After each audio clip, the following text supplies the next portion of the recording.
Hello, everyone, and welcome to another crossover episode of JJ's Royal Rumble. The Royal Rumble! Oh my god! This is what happens when you're talking too long and drink too much fake Mountain Dew, guys. You lose your banana brains, okay? So, JJ's Rainbow Rumble with King Me Rev's Hype Podcast. As always, my co-host and daughter, JJ King, the one and only. We have the superstar of the universe, the gecko with no name. All right, and he's got his hair flip, his hair flip, his sweet shoes. Today we are introducing Jal Mortar, which is of course named after Jalisa in Mortar. All right, and the megastar of the universe, Shannon Lavangi Jr., aka Shanny, who's not wearing a tie today, but still looks pretty nice. All right, so let me introduce our guest, who is definitely a favorite here in the King family. And this is the one I got for you. Ladies and gentlemen, boys and girls, humans of all genders, prepare yourselves for the arrival of the undeniable charisma and unmatched style. Hailing straight from the sun-baked streets of Albuquerque, New Mexico, forged in the unforgiving fires of the New England Pro Wrestling Academy, he's the breakout sensation, ripping through chaotic wrestling, dominating tag team wars, leaving jaws on the floor everywhere he steps. The one and only Young Swagatron, White Boy of the Year, your wife's boyfriend's favorite wrestler, a razor-sharp technician dripping with endless swagger and unbreakable confidence, one half of the unstoppable breadwinners, alongside Patrick Wheatman, the one and only Cash Money McGuiness, baby. Woo! I think that's me. Cash, thank you for being here. That was Boom! awesome. That was awesome. Don't hedge again, please. I beg you. Boom! We got it everywhere. Now there's money all over the house. Thanks, Should I man. pick up one with That's a good problem to Look at have. you pick up. Hey, stop hitting me. Cash, thank you so much for being here today. We're very excited to have you.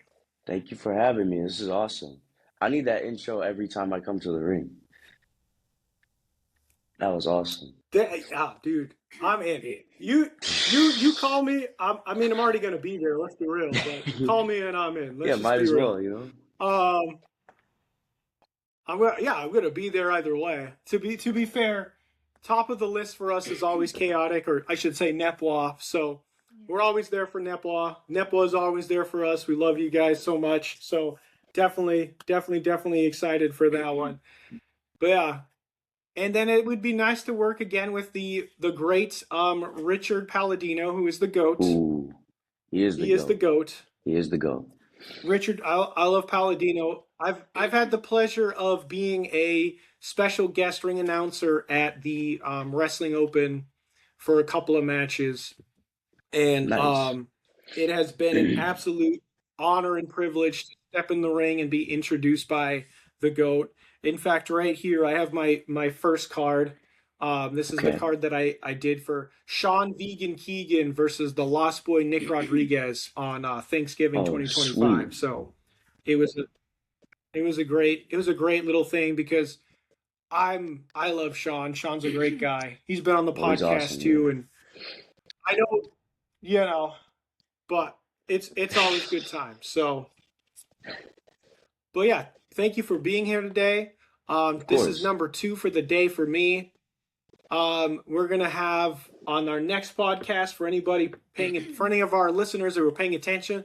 The next one we're recording in 3.5 hours with the other half of the breadwinners, Patrick Wheatman. We love Wheatman. And then on Sunday we will be interviewing Mike, the Mind Eraser, right? Mike Grossa. Ooh, Maybe Here we go. Katie. Mike. With maybe Katie Prescott if she can join in. So Oh, we'll sweet. find I out. did But the weight man thing earlier with my friend. the bread, you did the. No, I did Oh, you this. did the. Oh, yeah. Okay. And then he screamed it at the top of his lungs, and it scared me. Well, that's the way Uh, you do it, though, right? That's how you. If you're gonna. if you're gonna say Wheat Man. squeal. Oh, okay. Well, That's what Wee Man what if sounds like Wheat too. Man So. was a squirrel? Yeah. Right? Right. He Good kind of times. already Good is a times. squirrel. Um, right. So, um, so I guess the first question for today, something that I've actually been curious of. How did you get to New England from Albuquerque? So I only lived in New Mexico for like 6 years, and then we moved to Colorado because my brother was a fencer, and he was like good at it. He was like 14th in the nation at one point, and we were going to like a better academy for that. And then when he turned 18 and like the next level was like training for the Olympics, he didn't want to do it anymore. So my sister was a ballet dancer and she got a scholarship about Boston Ballet. So then we moved here for that. And then I was never good enough at anything to like move to a different state for it. So yeah, I lived in New Mexico for 6 years, Colorado for like three, 3 or 4, and then I've lived here since I was 9. Okay, yeah, man, those are some accolades there, I right? That's know some. I guess. my family, we all do like weird things like fencing, dancing, and wrestling. Nothing normal. Yeah, yeah, no, and that would be crazy. Have like an Olympic gold medalist or something in the family or something. That would have been Yeah. like let's say they would have went to that level, but fencing, right? That's like, huh? Okay, I Yeah. mean, that's got to take some skill though, for sure. Yeah. It's also Some very people niche. underestimate that. Yeah, very niche market, very small. Not everyone's, especially nowadays, right? It's not like Yeah. something that's like super popular. It might have been super popular in the past, so for them to be so good at something so niche is like, Yeah. um it's like, it reminds me, I have some of those friends that they like to do, it's a very niche thing as well everywhere, but basically they get like dull swords and Mm. weapons and they get into a pen and then they beat the snot out of each other with these dull swords and stuff. They do like old school, like medieval jousting, but with like a dull blade so they don't actually kill each other. And that was always kind of a wild idea to me. So, I think I've seen that. Do they wear like armor and stuff, right? Like they have the full package on, right? yeah, Like yeah, yeah. that's I've seen that. I, Yeah, I want to they will. try it. That'd be cool. But I don't want to like break an arm. Right, right. You got to be like, don't bring the mace, don't bring the hammer. Yeah. Just Yeah. let's just keep the swords, all right? The dull Yeah. swords, right? Uh, I know a couple people who do it for sure, and they seem to have a blast, and they've been they weren't in the best shape of when they started, but they're in a lot better shape now. I can tell you that much. Oh yeah, being in like a hot suit of Um, armor.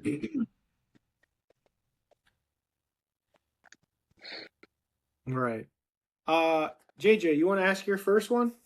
Who were your favorite wrestlers growing up? So John Cena got me into it. Uh, I love Seth Rollins growing up. But my two guys were Finn Balor and AJ Styles. So Finn Balor was like my number one. That was my guy. And when he dislocated his shoulder after SummerSlam, bro, I was bawling. I was bawling my eyes out. I could not believe it. But AJ Styles and like Dean Ambrose and Seth Rollins like carried that time away when he was away.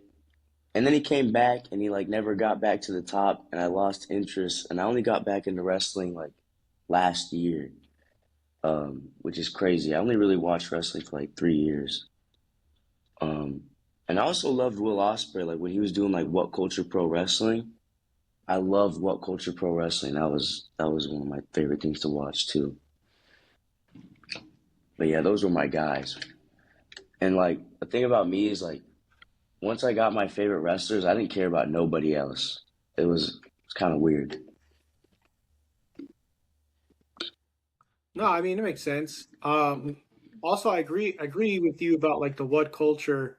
Um, that with for that time and place, what culture pro wrestling was so good, and it had like almost no reason being that good because it was from a YouTube channel, but they right? had like Cody Rhodes and Kurt Angle and Rey Mysterio and some of the biggest and best names that had ever put on the boots were in this. Like it was almost unbelievable in a way where you're just like, how did this tiny like company from YouTube put on these banger shows? Like It was it so was wild. crazy. It was insane. That Um, was such a I'm run. a big fan, and she's probably tired of me saying it. Actually a really big fan of Simon Miller. Oh yeah. So I love she's already knows where I'm going with this. So I love going to WrestleMania, right? But mostly because I get to hang out with Simon Miller and the rest of the gang. They have this year I'm going to WrestleMania, and this time they have 4 days. Last year was only 3 days, but they have a Raw and a SmackDown viewing party where you can go and hang out with them and watch the shows. And then after each night of WrestleMania, they have Simon Miller live for his ups and downs. So you will literally see me wearing this jacket for the Friday night SmackDown review for Ups and Downs. I'll be standing next to Simon like I always do, because it's just a great time. So Nah, are that you sounds you still cool. watch What Culture at all? Nah, not anymore. Is it like still the same guys? Or I'm assuming it's probably pretty So different now. you know So, like way back in the day, let's say like 10, 12 years ago, it was like Adam Blampier and Ross, who he played King Ross, who did Oh yeah, his yeah, WTF moment. Yeah. So a lot of those guys left around like 2016, 2017, and they started a different channel. So the yeah. guys that were just under them came up and they're doing stuff. So like Andy Murray, like six people named Adam for some reason. I don't Yeah. know why. I didn't name these guys, but there's like five or six Adams. They lost a few Adams, but then they gained six more Adams. It's like I don't know how that worked out, but um they made a new show called Cultaholic. And then That even sounds some of those familiar. guys have spun off from that. Yeah, so Cultaholic, I think it was like 2016, 17, 18, something around there, where basically a bunch of these guys, the What Culture guys, the main stars, did not resign and they Mm. made their own Cultaholic, and then their understudies took over. So people that you would have seen on that actually showed up for What Culture Pro Wrestling sometimes and did commentary and other stuff, those are the guys who left and made this Cultaholic, and their understudies took over. But I've been blessed to hang out with them every WrestleMania for the past 2 years, and I'll be able to hang out with them again this year, next month. Unbelievably speaking, WrestleMania is so soon, and I just personally can't wait for it. So, Yeah, that's awesome. That sounds like a blast. all right. Cool. So the question, I guess I'll ask it again. Have you ever been to WrestleMania? Nah, never. I've never been to like a pay-per-view. I've been to two Raws and a SmackDown. That's it. It's kind of crazy to say. Yeah, I mean, well, I guess she has me, so that doesn't count the same. It's so much harder to get like your parents or someone to pay for it when they're not into it. So Yeah. luckily for Yeah. her, she's been able to some really, actually we went to NXT Heatwave in Lowell at the Mm. Songus like 3 or 4 years ago, and we That had was before I liked wrestling. we had floor seat. We were like Oh. 6 rows behind Booker T, Oh, right? snap. So I was super excited, right? I was super excited. I was running up, taking a picture right behind everything, and she was like, "I could care less." Like this is before she liked wrestling, so she's like, "I could care less." And then like halfway through the show, she's like, "These seats are crap." Like they're uncomfortable. We should be up in the bleachers. And I'm like, what do you mean? Do you know how expensive these tickets were? What are you talking about? Like, these Like, are, I mean, granted, first row's better. I get it. But sixth row Also, isn't, I'm short I get at it. that I time. get it. You were a lot younger, so you're much shorter, so it's hard to see. So you're not wrong. But at the same time, my brain was like, what do you mean, man? Like, you know how expensive these tickets? They were so expensive, man. that's I crazy. can say also I'm very fortunate since I'm a veteran. Oh, really? I was in the army.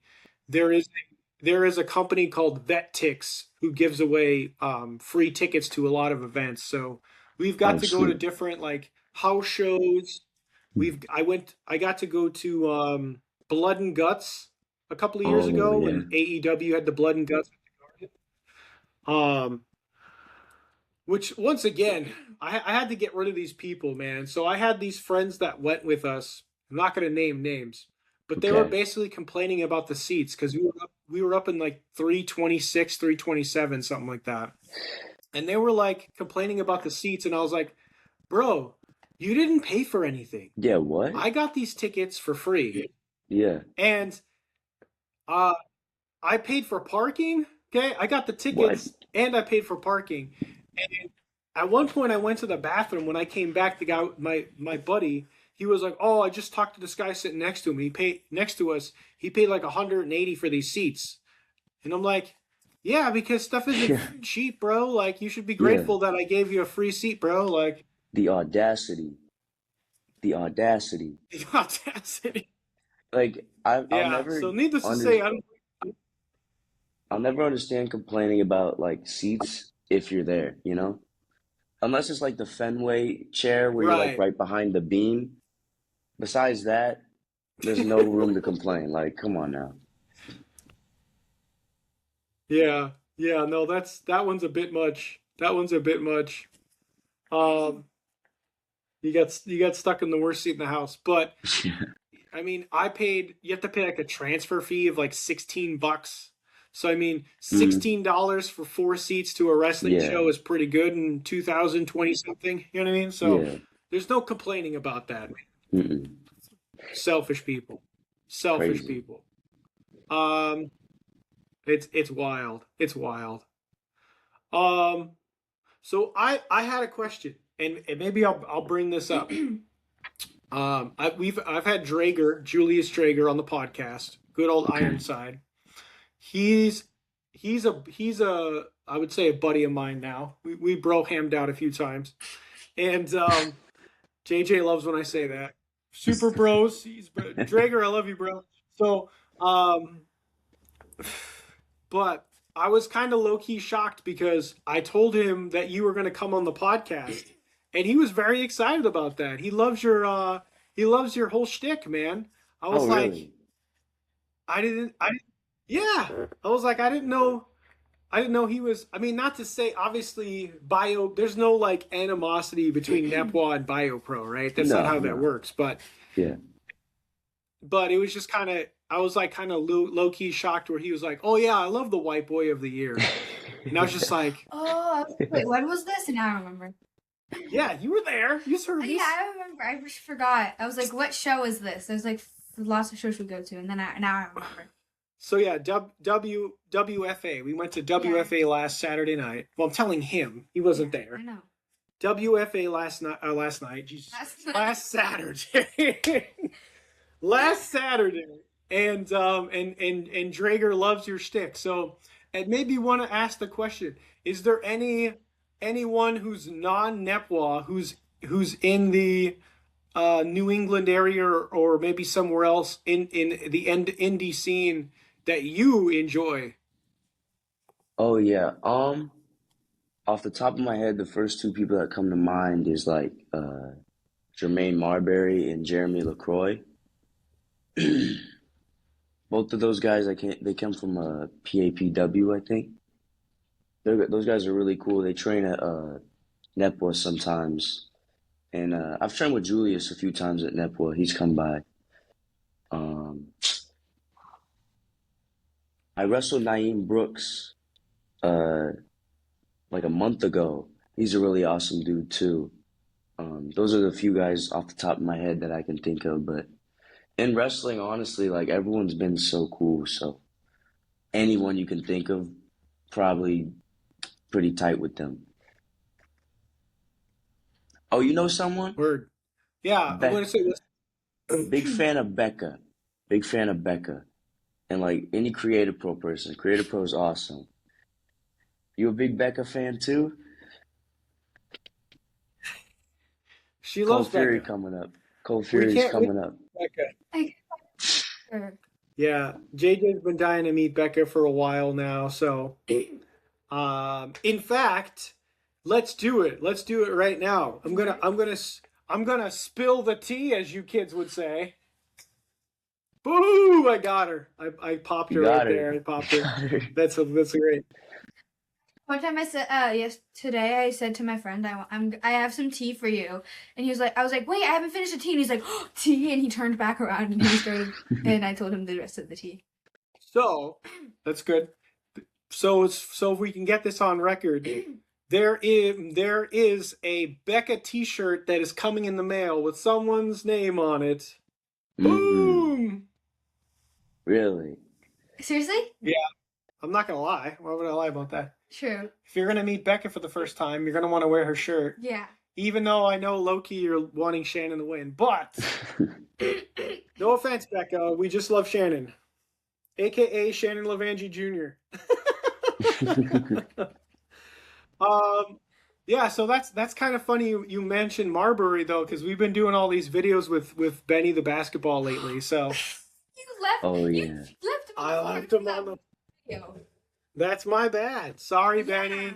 Yeah. What if I make it up with the real Benny? Would that be chill? The Benny still hates you. But if real Benny says that's cool, bro, Maybe. in his I don't cool know, bro the Ben- way, I don't know how he's gonna do it, but Maybe. I'm gonna try. I can just message him on Instagram. Listen, Benny, I'm sorry. There you go.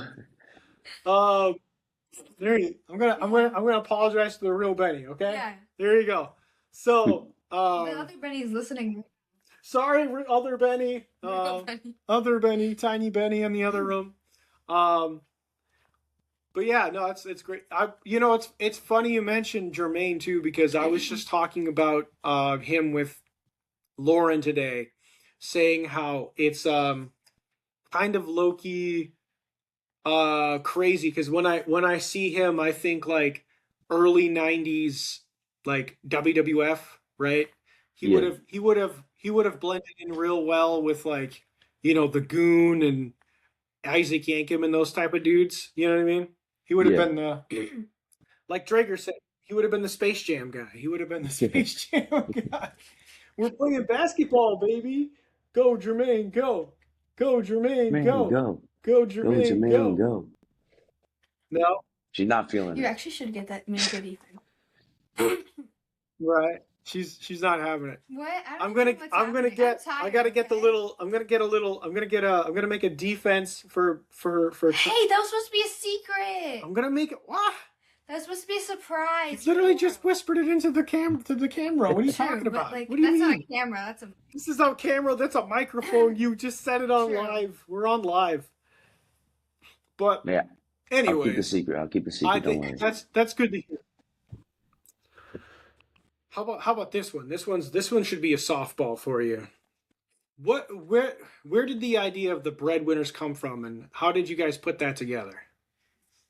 So, like the name itself, The team, the the team, name, the name.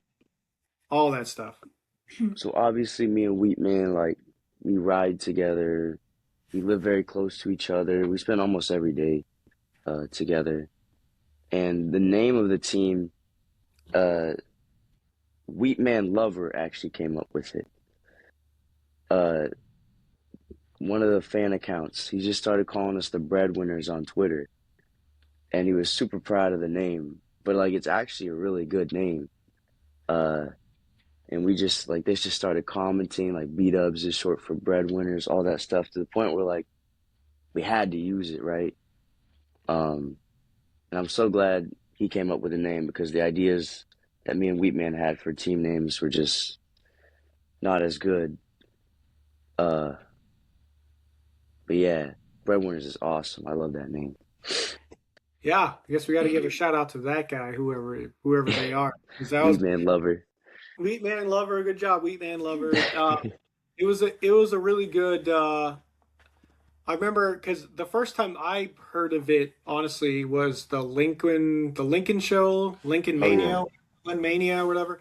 And the two of you guys came out, and I was like, honestly, I was just like, ah, shit, it's about time because yeah, Wheat Man was doing his thing. He's been doing his thing for a while, and he's been really getting over. But I feel like you were almost like a tweener sometimes, because like you had your moments where you were like doing the whole thing with Brad Cashew, yeah, right?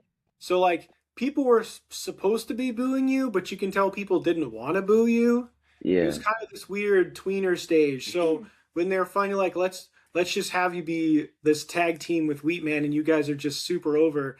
I was like, oh, thank God. It was like, yeah, let's just embrace it because let's be honest, those kids love you, man. Like yeah, you guys walk in the room, and those people lose their damn minds. They're just like, ah, and I'm just like, oh my God, like, yeah. I, are they giving out free shit or something? Like, what do these guys do to make these little kids lose their minds? I never.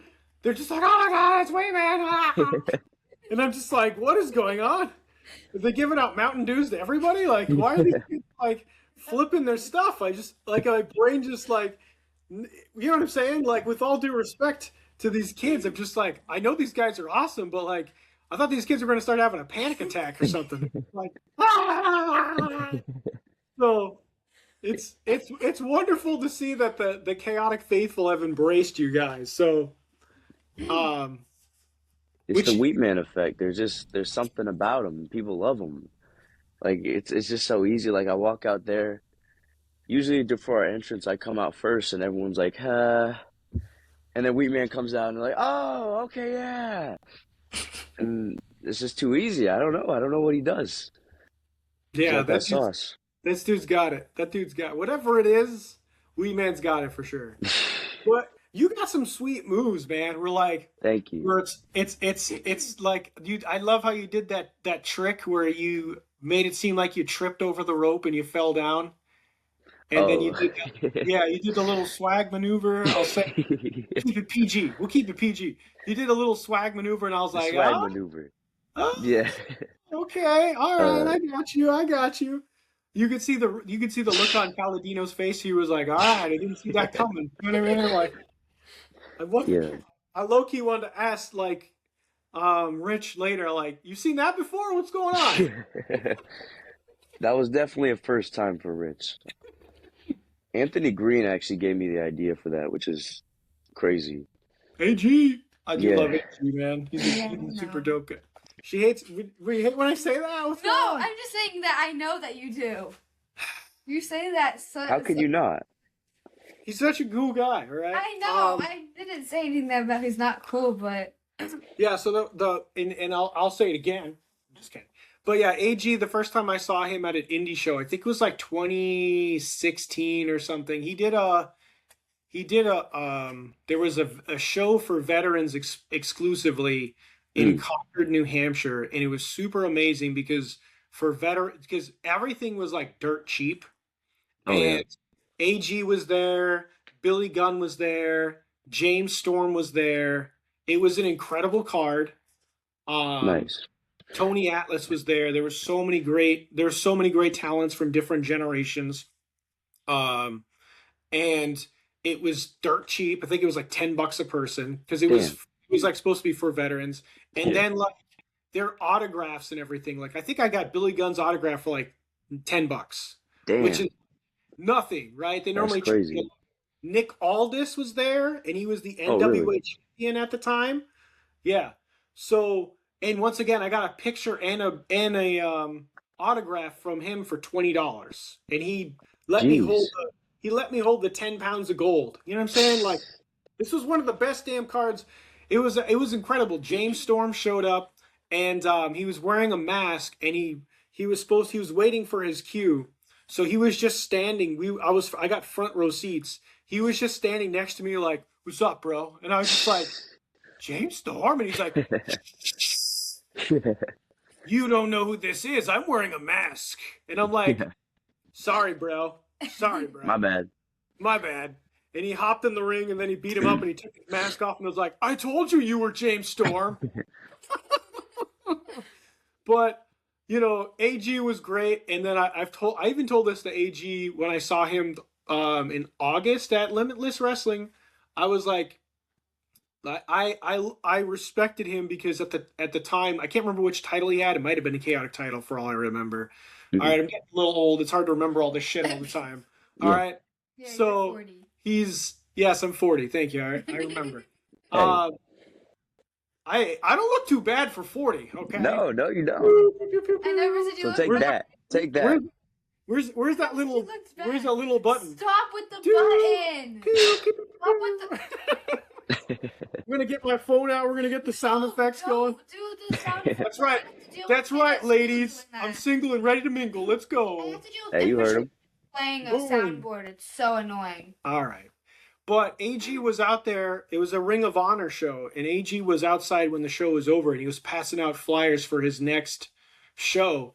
And I was walking up to him, and I was like, "AG?" And he's like, "Yes." And it is me, AG. And I was like, "Aren't you the champion?" He's like, "Yeah. Well, someone's got to do the job." And I was like, Yeah. I got so much respect for the man that he's willing to stand outside a Ring of Honor show, passing out flyers, just trying to get people in the door. I was like, all right. This Yeah, is a that's man I awesome. can get behind, right? Yeah. Um, so we talked about your love of John Cena. What what moment what led you to Nepwa? Like, how did you find Nepwa, and what made you pick that over anything else? So when I had my first wrestling phase, when I first got into it, I actually found the school and I would ask my mom like every day. I had it saved in my Safari. Like I'd show her the website, like sign me up, sign me up, sign me up. I was way too young. I was way too young. Uh, but last February, I got an ad on Instagram for a fantasy camp, and it reminded me like, oh snap, like this is the place, and I'm old enough. Like, why don't I try it out? And I tried it out, and now I'm here doing this. It's crazy. Um, but yeah, I didn't even consider any other place. Um, that was the place. Like this is the place Sasha Banks came from. Like I gotta go there, right? Uh, Yeah, yeah, no Camarillo doubt. Cave. That's what she said. Yeah, that's true. That is what Shannon said when she was on the podcast. Yeah, it's pretty difficult. I mean, also respect to all the other. There's Elite Training Center. There's the BioPro, which I've had many of the BioPro graduates, students come on the podcast. I mean, Lauren St. James was literally talking to me 4 hours ago. But Yeah, uh, you know, I mean, as I've said it before, and I'll say it one more time, I have a nice bonus coming in about 7 days, and when I do get that bonus check, I am just handing it over to Chase Del Monte so I can sign up for Nepwa. So really, yeah, that'd be awesome. very excited, very You excited. I don't excited? know, I don't know if my old ass will be able to run as fast, but um, at least you guys know that there's someone who's not afraid to get on a microphone. That's That's all I'm true. saying. And I That's already true. come preloaded with a jacket. So you know what I'm saying? I do. I have a few jackets. I did realize She got a today green one. I need a green jacket. I do need a green jacket. I don't That'd be have I tough. have many colors, but I do not have green.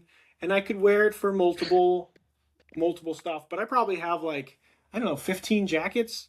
I only have a few of these Damn. like soft velvet ones. And when I've been at the Wrestling Open, I normally wear my red jacket, or Christmas I wore my black jacket. Mm, But yeah, I can't wait to be a part of Nepwa. I love you guys for that'd real. be Like awesome. no Just get ready joke. to sweat, bro. Get ready to sweat. Yeah, It's yeah. it's it's tough. It's tough, and some people might think that like, oh, he's old, he thinks he can skip the line, or he's old, he thinks he can do this or that, or there's no chips on the shoulder, bro. Let me just like this, you know what I'm saying? Like, go and brush your shoulders off, right? I I I was in the army. If I know what it is like to earn your stripes, with all due respect, I don't think you can get much higher than the United States Army. All Yeah, right? With all due respect to anybody who's done anything in their entire lives, the only people I would give ups to would be Marines, because those jarheads do some crazy stuff. oh yeah, In fact, I did Marine ROTC, and I was like, I want to take it down a notch. You know what I'm yeah, saying? But yeah, granted, I was 17 when that happened. But and yeah, that was like 20 million years ago. I'm like 900 years old. I get it. She's looking at me with the face. But what I'm saying is, I'm not afraid to earn my stripes. I may not be able to move like I did at 17, sure, but that doesn't mean I don't know what it's like to earn my stripes. So for sure. yeah, I can't wait. I'm excited. It's a whole lot of running, whole lot of sweating, but it's a lot of good fun. It's a lot of good fun. Yeah, I got some gear ready to go. I've had a bag nice and packed for about three Oh months now. snap! So. With the face. What? What's with the face? All right, JJ, what's your next one? What is your theme song and why did you choose it? So my theme song is "Swag Surfing" by the Fast Life Youngsters, and honestly, I think the theme song inspired like my whole gimmick, cause I wanted to be like serious wrestler guy. And one night I just like was scrolling through theme song, or not theme songs, but just like messing around on Spotify. And I heard that song and I was like, there's something there. There's something there. I don't need to take myself so seriously. Like, let's have some fun with it. Then I decided on being like little Justin Bieber with that theme song. And I wouldn't change it for nothing. But yeah. You like my theme song? I have the lyrics stuck in my head right now, so. There you go. You were playing it before you joined. Really? Awesome. Yeah, I Yeah. was playing it. I did this thing with Armani when I had him, and I was trying to make him join as soon as it said, and that's on period. It didn't work Mm. out. It's fine because it said as soon as it said and that's on period, I restarted it, and then he joined. Yeah. Aw. She has a new tradition where Yeah, I'm gonna start this. when someone's gonna get on the podcast, she just plays their song I wish over and over and that over was again. Shannon. And it trying to summon them, okay? Like she's trying to summon them from the depths of hell or something. And like the Armani Chaos song is good and everything, but here in the opening 30 seconds, like 72 times in a row, I'm like, oh my god, can we just do what is going like my brain just like I can't right now. Oh my god. So luckily Armani was actually pretty mellow. I was very It was. surprised. I actually kind of liked it though. It was really chill.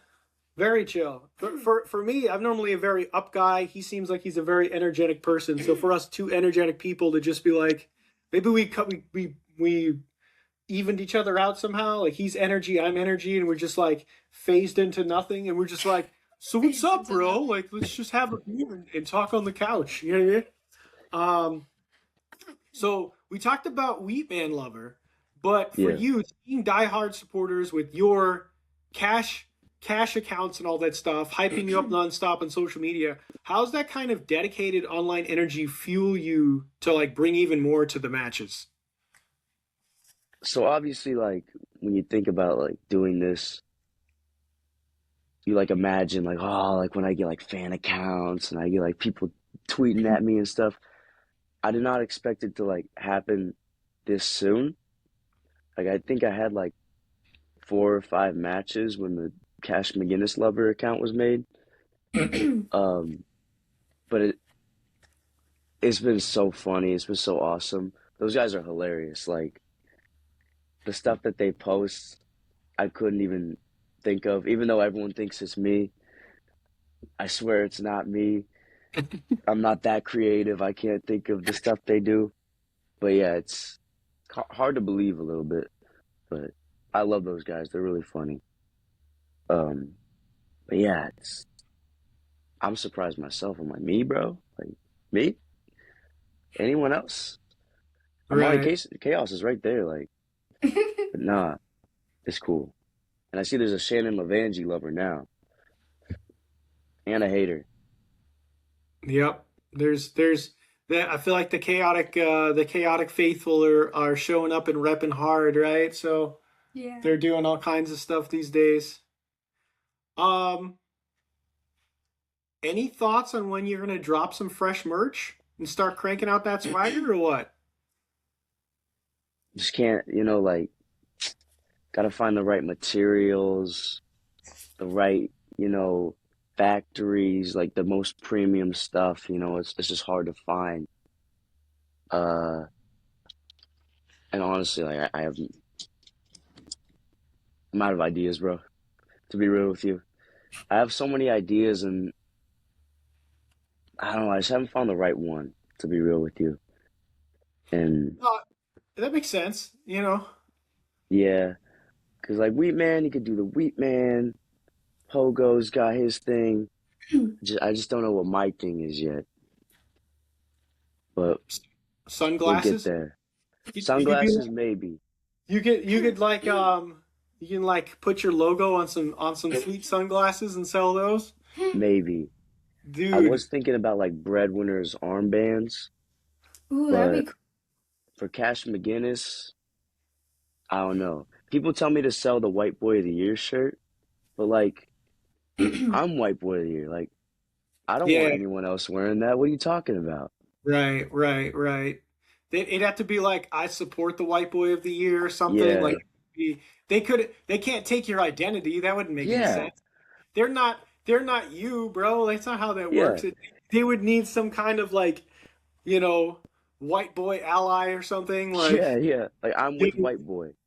I'm with white boy. Exactly.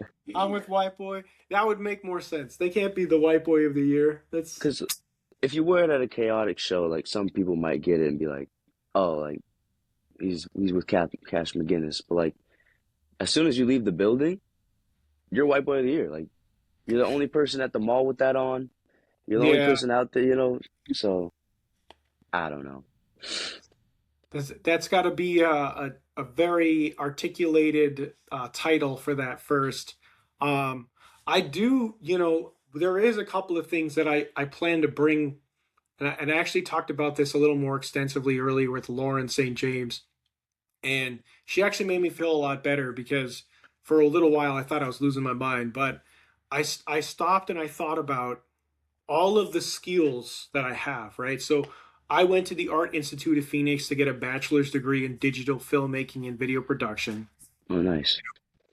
I've been around certain things for like, once again, I mean my son's 24, right? So That's I've okay. I've been around a few times. So and then Sorry.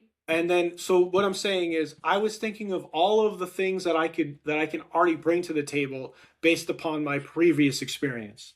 Yeah, Then I made a list of all the stuff that I'd be willing to do based upon my willingness to participate because I feel like that's when you join something like a professional wrestling school, you should probably do it with an open mind and be ready to help people. yeah, for sure. And why I mention it is one of the things that that I put as something that I have previous experience on is helping people with, the idea of let's get you a pro wrestling t-shirt, pro wrestling tees account, and then Oh yeah, get a bunch of because the wonderful thing about stuff like Printify, Shopify, Pro Wrestling Tees is you could have like hundreds of designs and styles on there, and none of it comes from your pocket. When somebody buys that shirt for like $30 on the internet, they print it, they ship it, they take their money off the top and send you the rest, right? So yeah, it's kind of like free money, and it's kind yeah, of like why don't we do it? So the idea of teaching people how to make an LLC, how to stack the money, how to make more money to get into the next century. I feel like that's something yeah, that I bring to the table and be like, look, guys, this is what you can do. Even maybe teach a course on how to make a pro wrestling tees account. I think that would be yeah, very beneficial. for So, sure. um, No, just that sounds because, awesome. I didn't right? even know about that, to be honest.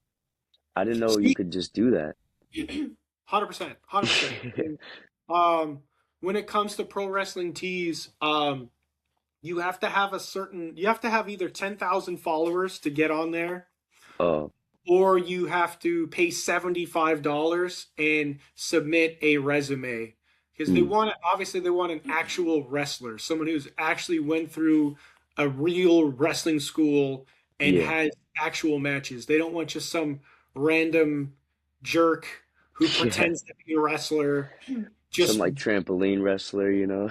yeah, exactly. So with the fact that you're Nepwa, which is, in Yeah, my opinion, one of the most prestigious schools in the world, and the fact that you have time between, you were talking about earlier, like Rebel Spirit, right? You did that yeah, Rebel Spirit match, obviously chaotic. Tomorrow we get to see your copycat clone, right, at Radpro, yeah. right? Donald So Farron. right, so we're excited about that one.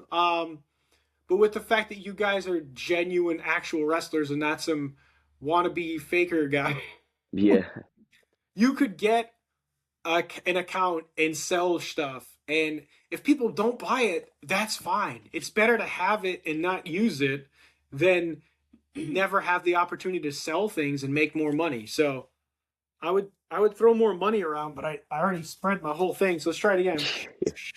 yeah. There you go. Why Another you headshot. um boom boom boom boom. Uh, Um But yeah, I feel like there's some stuff this old man can teach you guys. It may not be about being in the ring, but business wise, it's probably not a bad thing to teach you. No, that makes sense. Yeah. So we've seen you out in crowds, like after shows, taking all those pictures and selfies with fans, signing autographs and stuff. Like, how does it feel? Like that connection? It must be really surreal for you at this stage of your career to just be like, these kids are waiting at the table for you. It's crazy. It's crazy. Um, Again, it's one of those things where you're like, me? Uh, it's crazy for like kids, especially to come up to you and be like, not starstruck, but like shy to see you. Like, that's so crazy to me. And kids wanting pictures and stuff, and people giving you fist bumps, like, good match, bro. It's like, whoa, like I'm really here doing this. But yeah, hard not to get to your head. I come home sometimes like feeling like the man. Um, but yeah, it's really awesome. And like the kids are the most important fans. And to like help the next generation become fans is like truly a blessing. It's just so crazy. That's Yeah, my response to most things is this is just all so crazy. It's hard to put into words. yeah. Mick Foley, WWE Hall of Famer. Mick Foley actually said it himself. There was a WWE Raw. He did a special guest appearance, and it was in New York City. I think it was Madison Square Garden. He lives in Long Island, which is about an hour or two away from there. So he actually went to Raw that night, and then he said he would never forget it. That he drove all the way home, and his wife was complaining about like he needs to take the garbage out, Yeah, and he was just like, I was just getting cheered in front of 20,000 people. yeah, Now you're yelling about the garbage? I am Jesus. yeah, You do your own garbage. yeah, yeah, So I could definitely understand the idea. And honestly, I've had a small taste of it. I always say fake it till you make it, right? It's nothing compared to the rest of you guys, but like I've said, I've been able to do the the special guest ring announcing for certain matches at the Wrestling Open. And you know, the first time when people knew it that I was going to go up there, I just had like a bunch of random people coming up to me, giving me fist bumps, saying, "You're going to crush it, bro. You're going to be amazing." yeah, It's like, I don't know who the hell you are, but thanks, yeah, bro. Like, I appreciate it. Like, And then um, there was after I did my set and I got out of the ring and I was all done, I had more people come up and be like, "Hey, you were really good," and they were saying all kinds of stuff. And then the second time I did it on Christmas, which was a wild thing because they didn't have an actual ring that night. They just fought on a stage. Oh yeah, I remember seeing that. Yeah, so I did the second match. It was the main shooter, Monty Aries, versus the mind eraser, Mike Grassa. Mm. So I got to when I went on the stage, um they were chanting and my brain didn't register what they were saying because the funny thing about this story was when I got to the show that night, to the open, I found Rich and he said, "Here's your card. You're gonna go on first. I'll introduce you. You do your thing, no problem." Right? That was his pep talk. So sure enough, he's like, "Hey, we're gonna bring up this guy. He's our special guest tonight. Blah blah blah blah blah. The ref dude." And I'm like, "Sweet." And I get up there. He hands me the mic. I'm like, "Rich is the goat. I love you, Rich. You're the goat." And I turn around and Rich is standing in my face and he's like, "Hey, Chris, give me the mic." And I'm like, "Oh shoot, what did I do?" I thought I was in trouble, dude. I thought I messed up. I was like, "What did I say?" I just said, "I love you, Rich. Don't hurt me. Don't hurt me, Rich. I love you." And he just gave me the face, like, "Get off the stage." So I got off the stage and he's like, "Are you serious?" And I was just like, "Oh shit, is he talking to me? Like, what did I do?" Like, I thought I was in trouble for saying "I love you, Rich" or whatever. Yeah. And turns out it wasn't my match yet. My match was the second match, not the first match. So Oh. it was like 45 seconds of panic. I'm sure if you go back and you watch that Christmas show from the open, you probably see me panic on my face. I was just like, "Oh my God, what did I do?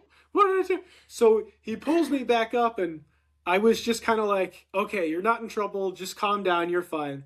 And I heard people chanting, and then like my brain couldn't register what was going on, and then I turned around and I realized they were chanting for me, and I was like, Oh really? "Oh shit!" They were going, "Looking good, looking good, looking good," and I was like, "Me? Oh! Thank you, thank you, thank you." Yeah, I just literally nodded my head because Yeah.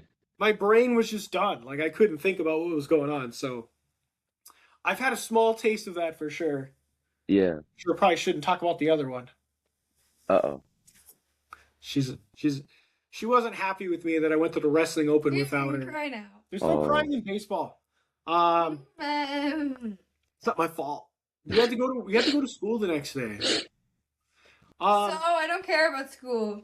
all right. Yeah, I who was cares about school? and then go to school. Yeah, I know. That makes sense. I get it. Do you want to ask one?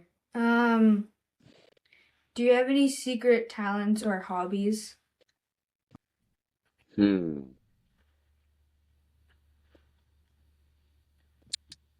I'm really good at making edits of myself. That's definitely good to be needed. For sure. Sorry, You just make edits all day. I don't make them myself. I do Yeah. edits of other people. You sure do, Annie.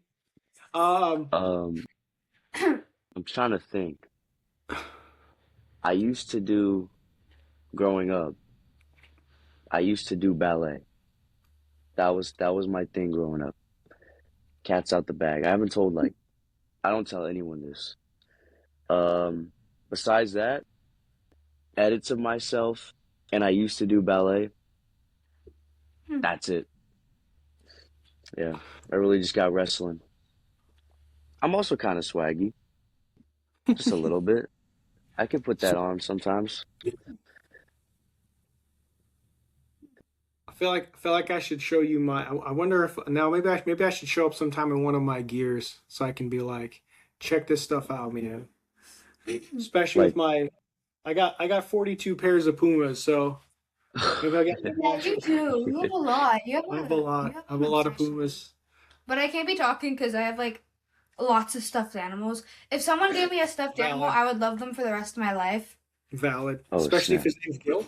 No, What's wrong with Gil? He's I your love bro. Gil, but like I'm just that's your kidding. bro. That's my bro. How dare you? Don't take my bro.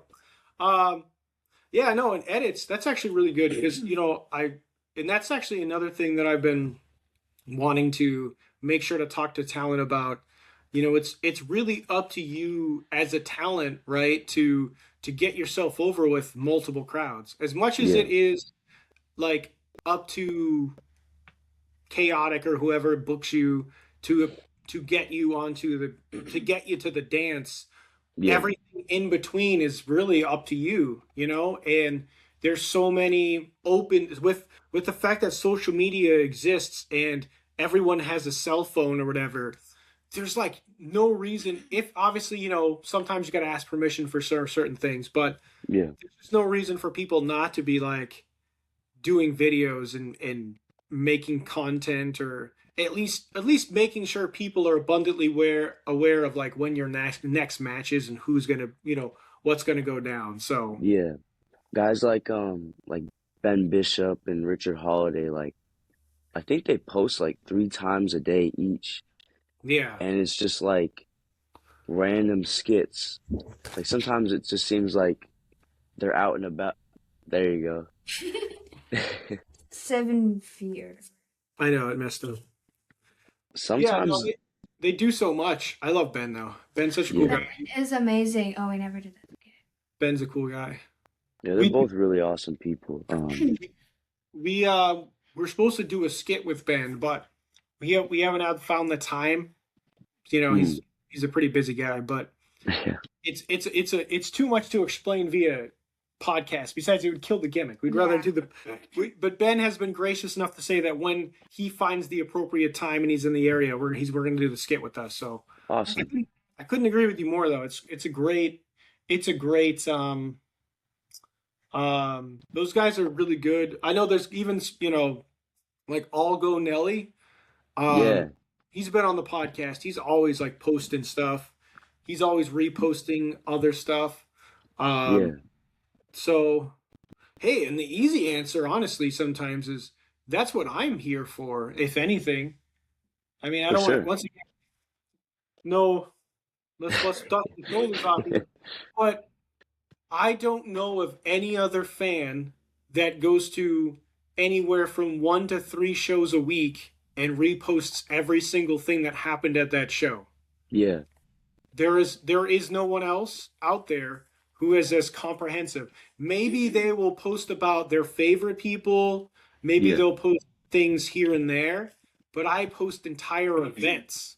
So like that's some people, I always make sure to abundantly clear to any talent. If you see me at a show, afterwards you want to find me, I'll airdrop you your entire match and you can do whatever you want with it. Like yeah. poof, it's all He's yours. done that multiple times.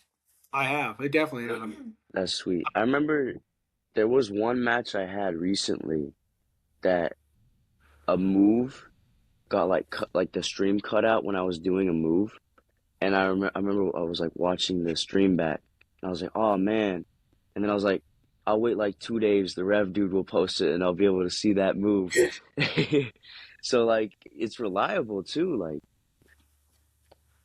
and Yeah. I love getting like the second point of view from like the crowd. That's my favorite part, is to like watch myself from the crowd.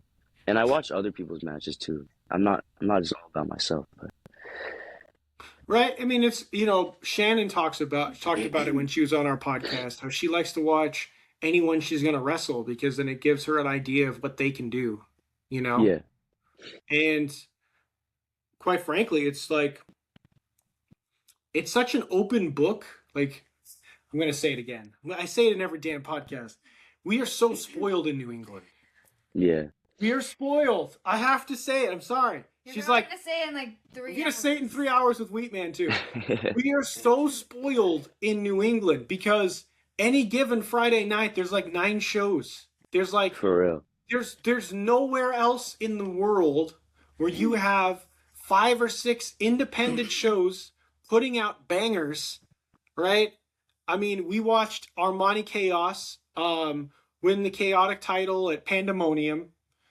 Simultaneously, up in Limitless Wrestling, they had the AEW World Champion MJF up against Alec Price, right? Yeah, And there was like I think a Blood, Sweat, and Tears that night, and there yeah, was a Beyond Wrestling show that night. So it's like crazy. where else in the world? Just this past Friday, we went to Chaotic Wrestling, Yeah, right? And down in at this. Obviously, you were there, Yeah. guys. But at the same time, Beyond Wrestling put on Ballroom Blitz. They had a AAA champion.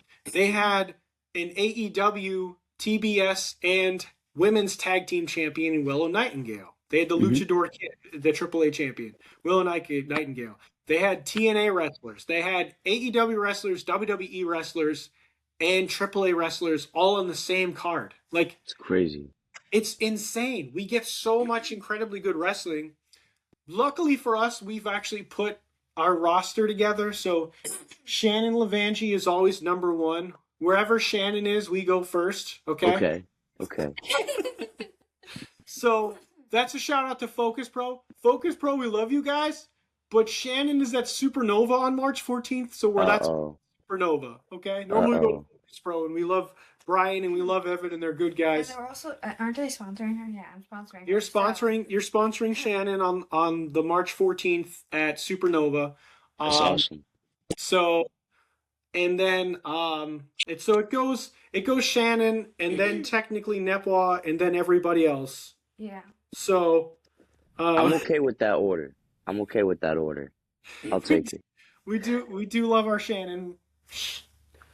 I don't know. She's super nice. So Yeah. she's She's super awesome, yeah. nice. She's an awesome person, and she's freaking talented. It's pretty Oh insane. yeah. It's pretty insane. Like if she got shot up to NXT, there'd be a gaping hole in the women's wrestling in New England. Let's just say that. Hey, you said it, not me. If I would literally cry for the rest of my life. I would cry at school, and my friends would be like, "You never cry." I'd be like, "Well, I can't see Shannon anymore, so." Someone would finally let me move to Orlando. Yeah, that's the only reason why we moved. My dad lives in Orlando. We can just go live with Grandpa. I'll be like, "Sorry, Jaleesa, I gotta move now." So I'm looking at my questions. I feel like we've asked so many of these questions already. So go ahead, ask your question. What is something that would surprise fans about you? I feel like you answered something. Hmm.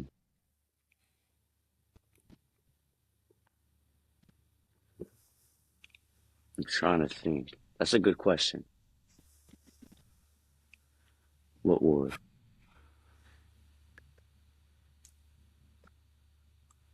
Hmm. We stumped him. Yeah. 'Cause I feel like we've stumped people a few times, to be fair. yeah.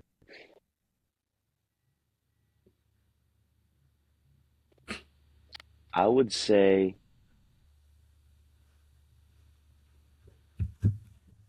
I'm a big Disney World guy. Big Disney guy. That's what comes to the top of my mind. Big Disneyland guy. Okay. I You- got all you the go- methods.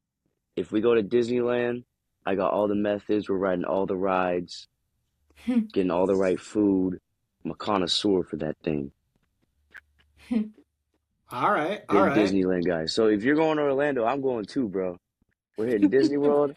I'll show Let's you go. around, bro.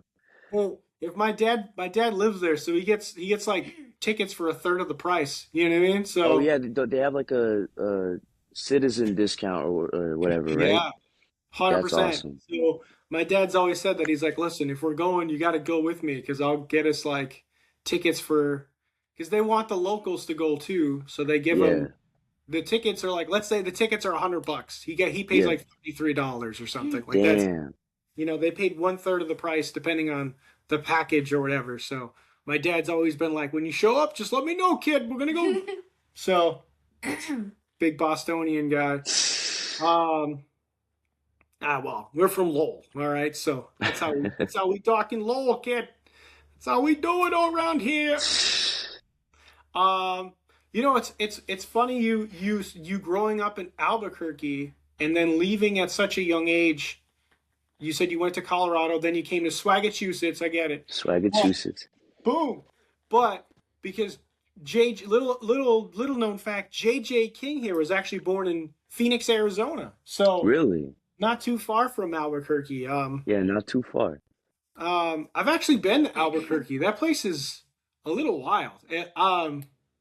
There's it's first of all, I hung out on the Lobos campus for a bit. Those people Nice. are a little wild. But the one thing that was very shocking, well, I wouldn't say shocking to me, but just kind of like mind blowing was how many people were like super excited about Breaking Bad. Like Oh yeah. they had so much like you can get like candy that looks like they're meth, right? And it's Yeah. like, you selling me meth, bro? Like what is this? Yeah. Selling me meth candy? Like I've never had a people so proud and passionate to sell you meth before. So Yeah. It's only in New Mexico. only in New Mexico. Do you ever go back there? Last time I went back, I think was like 2016, so it's been a minute. Um, I definitely want to go back, but for me, it's not very nostalgic because I didn't live there as long as like my other family members did. So they'll say stuff like, "Oh, you remember this?" And I'm like, "No, like not really." Um, but I'd always be down to go back. I think it'd be pretty fun. Um, I don't know if I'd want to live there again though. It was kind of wild because it is very similar to Phoenix, but you got that big river, so you got Yeah, more green stuff. It gets a yeah. little more. It's not as dry. It's not as dry as Phoenix, at Mm-mm. least. And it snows over there. Yeah, People, yeah. people, a lot of people People don't don't know believe that. you. Yeah. Yeah, they don't believe that. But a real desert actually has and actually I know the science behind it. So most actual deserts do have real temperatures where it snows. So if you to go to a place like Hesperia, California, Hmm. you would actually get genuine snowfall.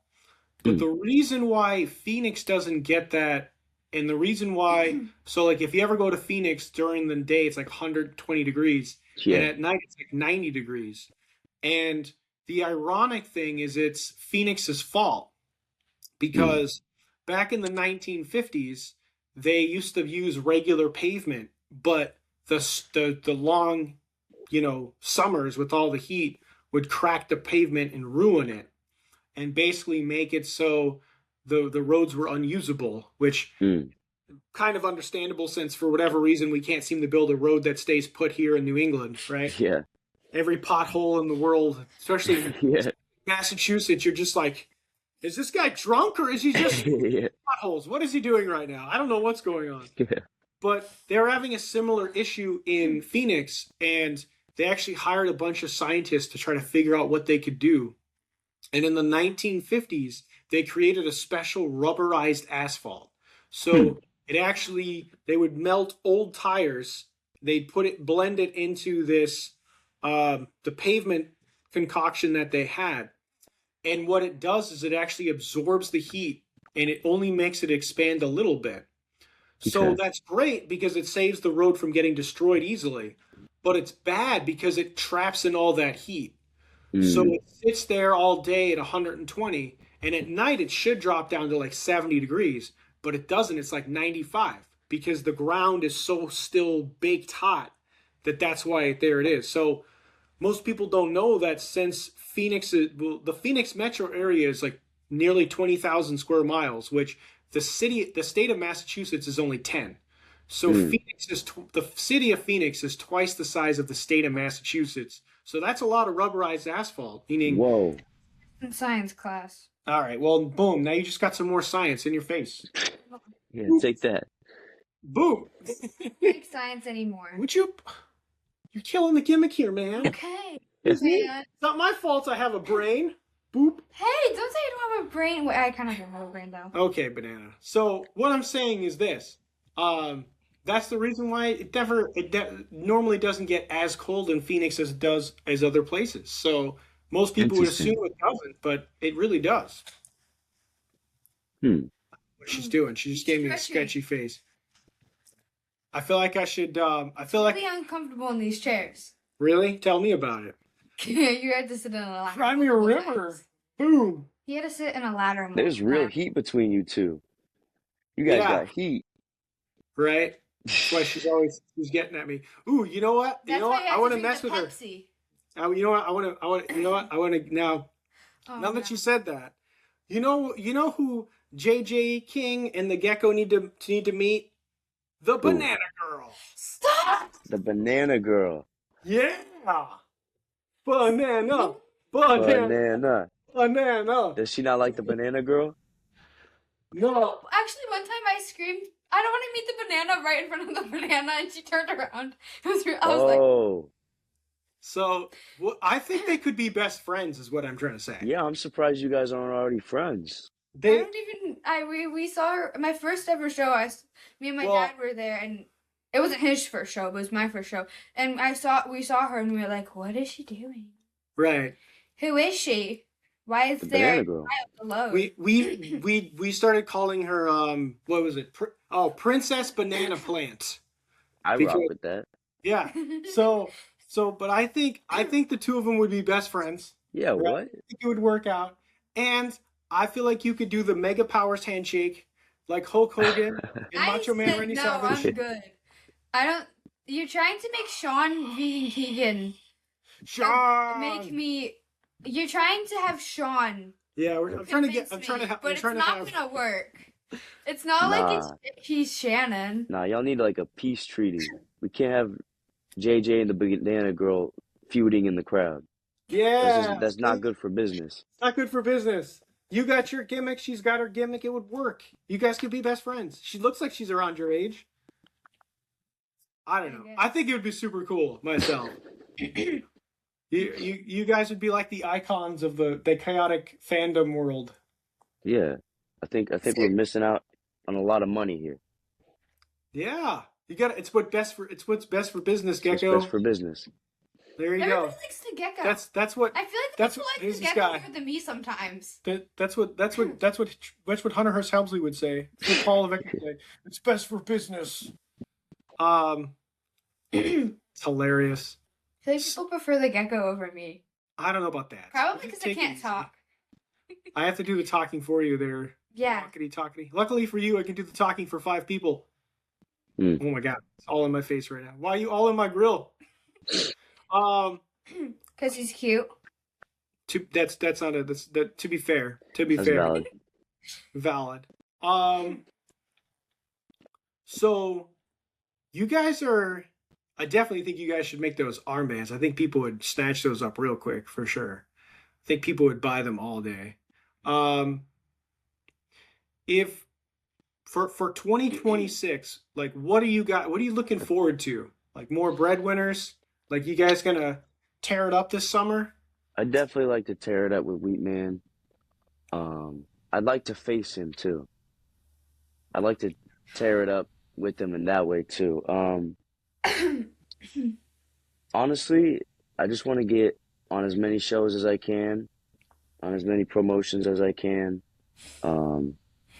I just want to stay busy, you know, whether if it's with Wheatman or by my lonesome, preferably with Wheatman, but yeah, I just want to be busy this year. You know, and I thought of this earlier, and I'm gonna ask it to your tag team partner later as well. But I had a pitch for you for 2026, and I thought this would be genius. I thought this would be brilliant. Okay, so hear me out. Wrestling Open, Thursday night, Breadwinners versus Wrench and Resolve. Mm. Eric Cha-Cha and Jake the Handyman. What do you think? Would you be down That for sounds that? like a banger. Watch that. I think that would be. I think that'd be an incredible match. To be That'd honest That'd be with awesome. That'd be fun. I don't want to catch Handyman in a death match though. you. No, He's Nobody got wants- that. He's got that. yeah, he's got that. We watched him in January do a coffin drop off like a 30-foot wall. I onto, saw that. Like 8 people. That was Uh, crazy. It was insane. And he was on the podcast, I think like November or December, I can't remember. Mm. And he had told us at the time that Darby Allin's one of his favorite guys of all time. So when I didn't see, you saw him first, right? I feel like she saw him first up on the rafters and was like, look, there's Handyman. And I was like, oh no, I know what he's going to do because Yeah. his favorite guy's Darby Allin, right? So it's pretty obvious where he's going with this one. So Yeah, nobody wants to get coffin dropped from like 32 feet above sea level there. That doesn't look like a Sea fun level. thing. But the I don't know what it was in my mind earlier, but not to blow up his spot, but I have been seeing the handyman helping out ring crew in chaotic a few times. So I think it would be pretty dope. Maybe I'll put that in his ear too. Yeah. And as the gecko is sitting close to my ear, I will I will put that to the handyman and into your tag partner later. I don't know what it was yesterday, but I was thinking about it and I was like, I think that'd be a banger match. I wonder if That'd they be go. awesome. That'd be so fun. As long as there's no balcony for him to jump off of, I think me and Wheatman have a good chance. But Yeah, well, you have to do it at the White Eagle then, yeah, because the Rhode Island spot does have a few places some people could technically come off of the top. So you want the White Eagle. There's nothing there. He's not gonna come out of a window. That might be a little weird. So it's not gonna No work out window, so well. window. Yeah, it's not gonna come out the window. That'd be weird. Um, but yeah, that would be a hell of a match. I think people would lose their minds because I feel like you're both your tag teams in your own respective promotions get a similar pop, and you could almost say the identical people because I would say there is obviously wrestling fans who go the same wrestling fans go to like us. We go to every show we can, right? And there's yeah, plenty of those same wrestling fans that we've seen X.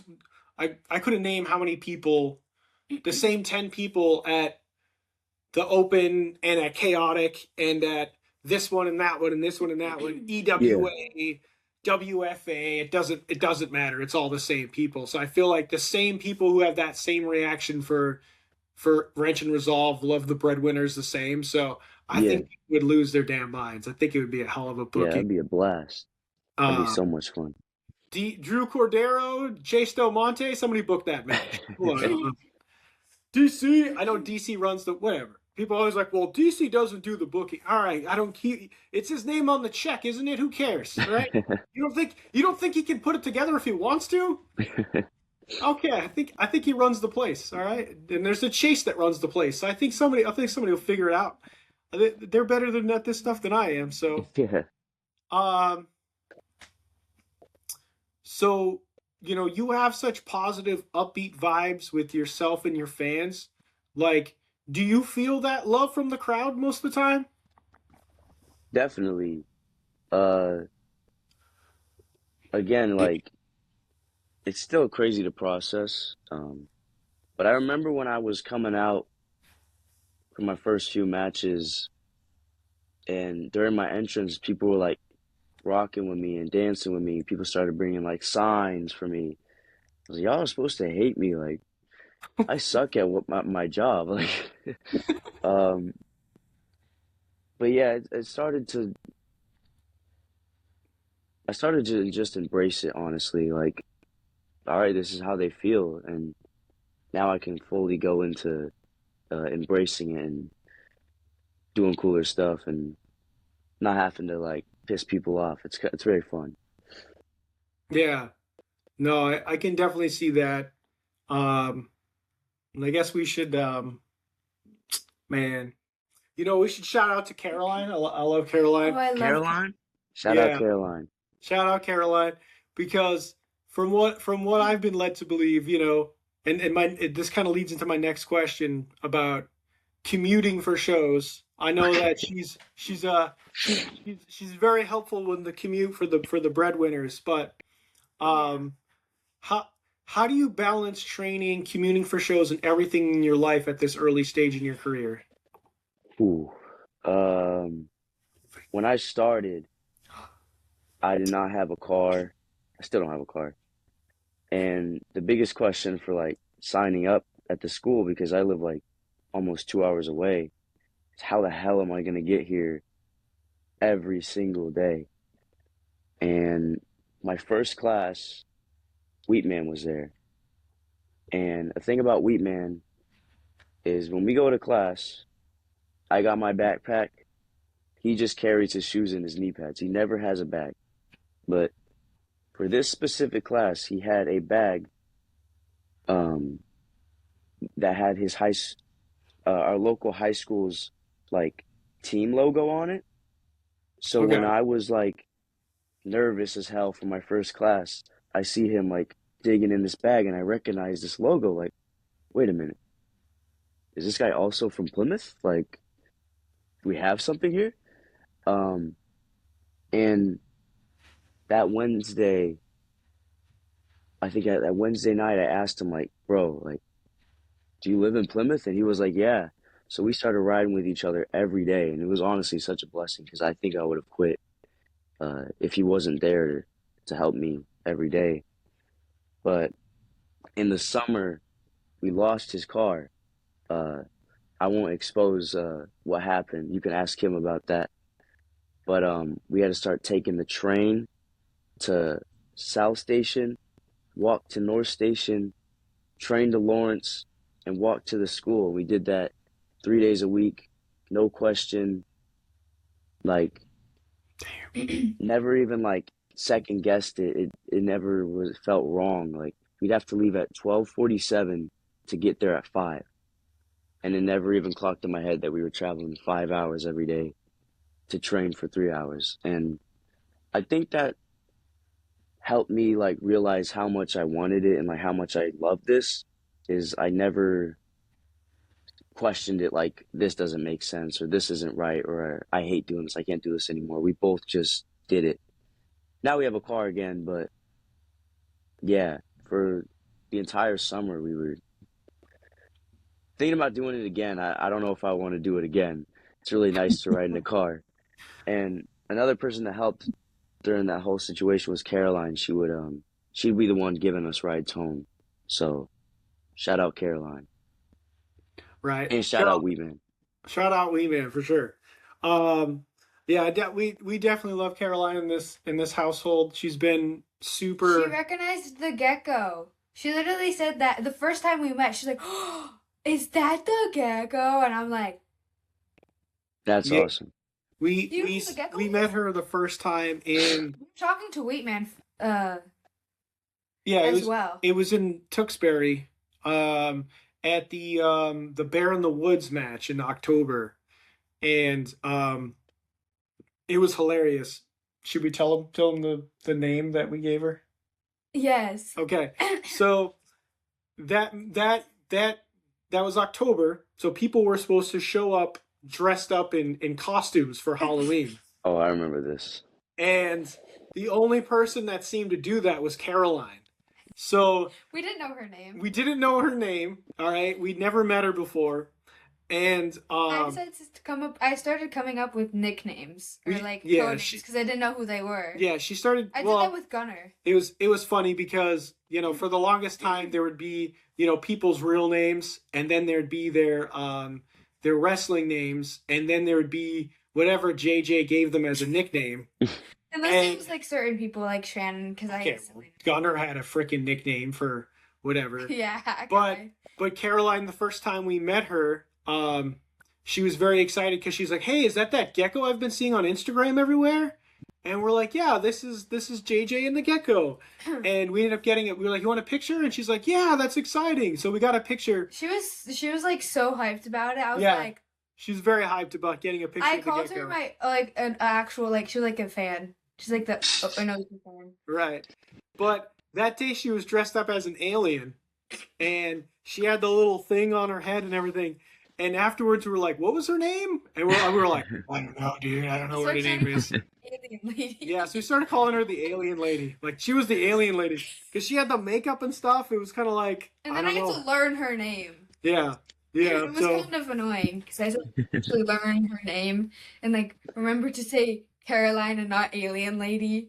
yeah, Yeah, we sh- I might start calling her Alien Lady though. No, that's I like exactly what that. Caroline said when I told her Gunner's code name or like nickname was Hat Guy. Hat yeah. guy. I'm gonna call Yeah, him that too. I was like, he's a hat. He always wears a hat. And then because I didn't know who he was, and my dad was like, I'm gonna go talk to Gunner, and I'm like, who's that? And she's like, the person over there with the hat. I'm like, okay, I'm gonna call him Hat Guy. Yeah. Yeah, well, the first person I talked to about starting a podcast was Sean Vegan Keegan. I met him July 26th. He always corrected me, so I had to finally actually try to remember the date because I'd say August, and he's like, no, it was July. And I'm like, shit. So it was the showdown in the 603. Oh yeah. And Luke actually made his debut that night, helping Sean. Shout out Soy Boy. Shout out Soy Boy. And Dylan Gunner was actually sitting in front of me. He was like, barricade guy, stopping the barricade. But I've never talked to him before. And so that night I talked to Sean about coming on the podcast, and he's like, yeah, when you get things going, let me know. I'll jump on the podcast, no problem. And then one time we went to Focus Pro, and a lot of the ring crew for Focus Pro were the next gen guys. And it was like all these next gen guys, and then Gunnar Moody. And we had seen Gunnar the week before, I want to say.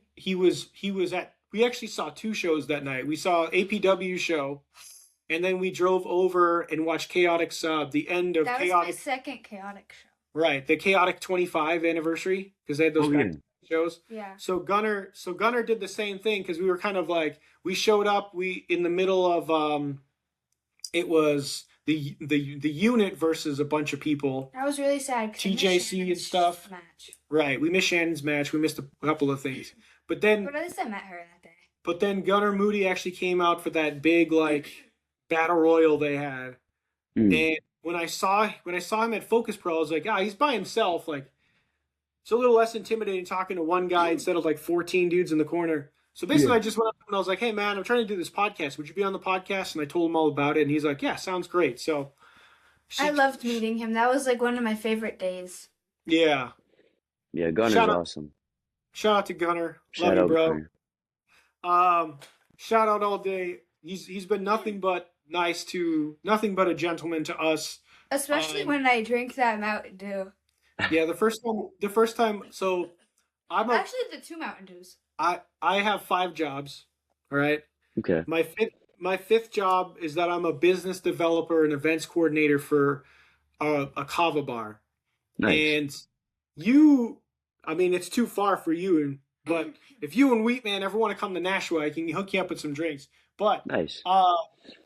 We used to have one in Worcester, and he had come down to kind of talk business, and this kid's like drank too many Mountain Dews. I bought her 2. I didn't know she took the 2. She's supposed to have the 1. So she drank the 2, and she's just like bouncing off the walls like, hey man, how's it going, bro? And I was like, what is going on right now? The fact that Gunnar let this kid just like And he gave me his belt as well. Oh, And then he took my privileges away. Yeah, he let her hold the Atlantic Pro Wrestling Tag Championship for a little bit. But the fact that she was like goofy off the wall, drinking too much Mountain Dew. Shout out Mountain Dew, I guess. Yeah, shout out Mountain Dew. Especially for tomorrow night, right? Mountain Dew, baby. Yeah. I have a Mountain Dew over there. I know. So the fact that he was able to sit in the room with this kid going bouncing off the walls, and he's like, yeah, whatever, she's fine. Yeah. I was like, all right, dude, thank you so much for not letting my daughter freak you out. Because most people would have been like, this kid's nuts, I'm out of here. You know what I mean? Yeah. So shout out Gunnar, love you, bro. So, you talked about Seth Rollins. You talked about, have you gone back and watched, because you talked about AJ Styles and you talked about Finn Balor. So have you gone back and watched the Bullet Club? Have you watched like New Japan Pro Wrestling? Yeah, I watch a lot of like Prince Devitt. Yes. Prince Devitt, that's my stuff. The Bullet Club is so cool. Bullet Club is so cool. I hope one day maybe, I don't know, I can get my own little swag club. I don't know, going with Wheatman, but time will tell. I feel like you guys would have to recruit across promotions. You'd have to be getting like, she's not gonna like this one, but Oh no. if you want some dudes with some swag, Guapo Suave, baby. That's a good prospect. See, this is why you deserve to drink Pepsi. You Boom. deserve to drink Guapo Pepsi. Suave. Izzy. Izzy, whatever. I love Poppy Izzy Guapo, Rhino. Lex Bowski. Izzy.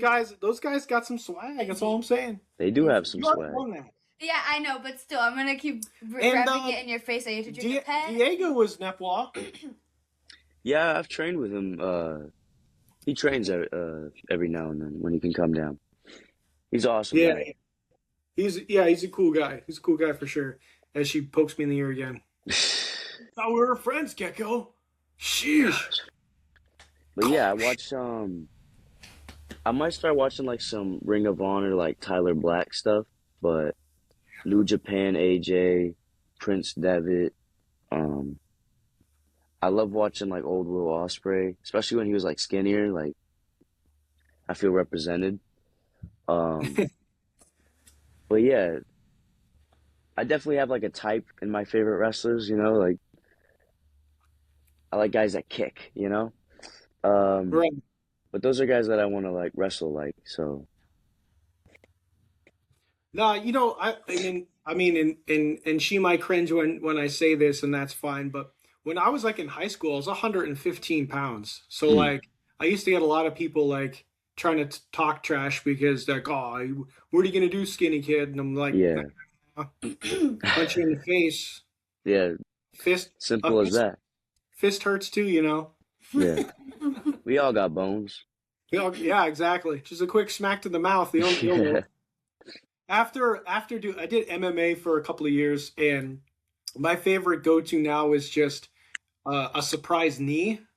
Oh yeah, Most people don't most people don't get in real fights or anything, but yeah. when you do enough Muay Thai kickboxing, right, you Mm, learn a pretty good knee strike, and yeah. a lot of people just do not see that coming. They don't know how to block a knee Mm. strike. So that would be my go-to in a fight to stop it before it gets going, because you get a good knee strike in the thigh, you might not be able to stand up anymore. So Ooh, I in actually, sorry, I didn't mean to cut you off.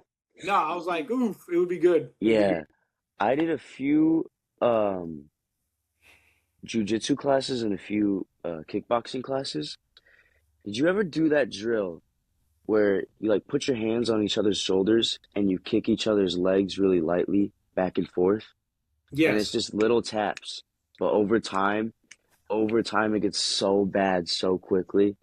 right. Ugh, yeah, that just reminded me that I hated that so much. That's Yeah, what the hitting, first 6 months, my legs were just all bruises, yeah, just black, just that's what black. it is for wrestling. When you hit those ropes, it's just like that. It's torture. Right. Yeah, no, I do miss MMA sometimes though. It's fun learning how to choke people. Oh, Yeah, Allegedly it's allegedly, fun. Allegedly it's fun. per My lawyer sources. asked. I never actually learned that. I was just pretending. Yeah, Allegedly. yeah. I mean, let's that's be my honest favorite though. word. Allegedly.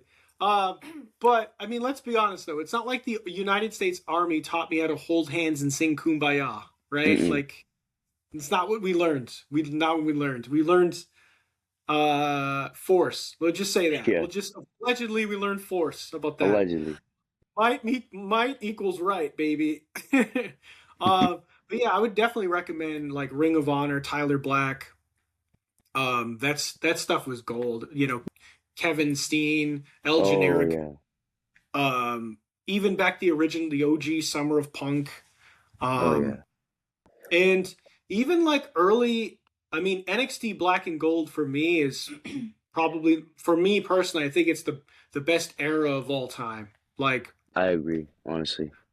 and so many people would be like, "Aren't you old? Shouldn't you like the Attitude Era?" And yeah, I do.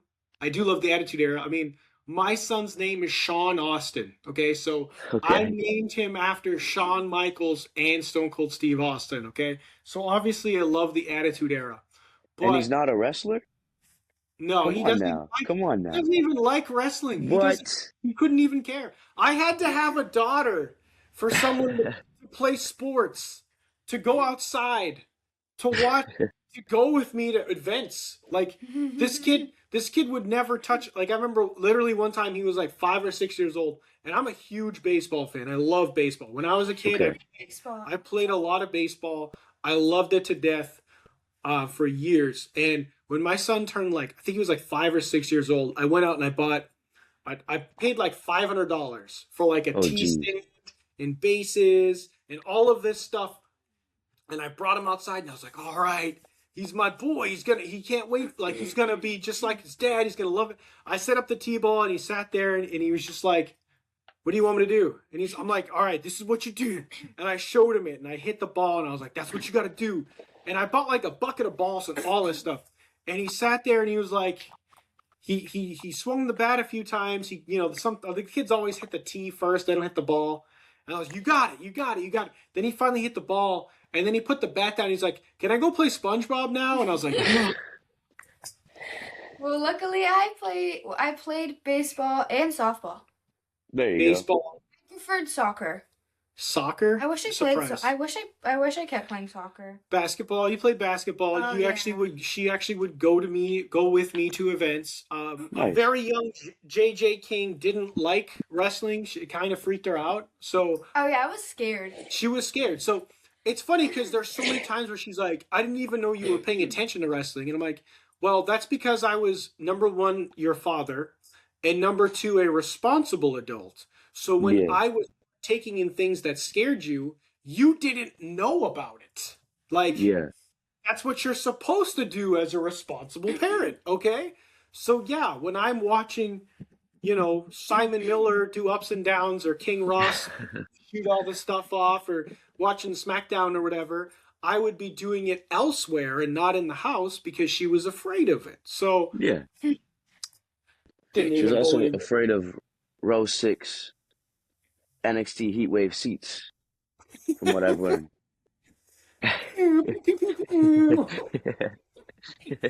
You've been roasted and toasted. No, I'm just kidding. I kept telling her all day I was going to bring the thing and play that, and before you came on, You literally did I- that before he came on. I know. That's exactly what I was going to say. Yoosh. What? Finish my sentence much? They wonder why I haven't remarried. I already got the ball and chain right here. Whoosh. Busting my chops. Literally in the middle of the sentence. So I had this. I'm doing the hand gesture and everything.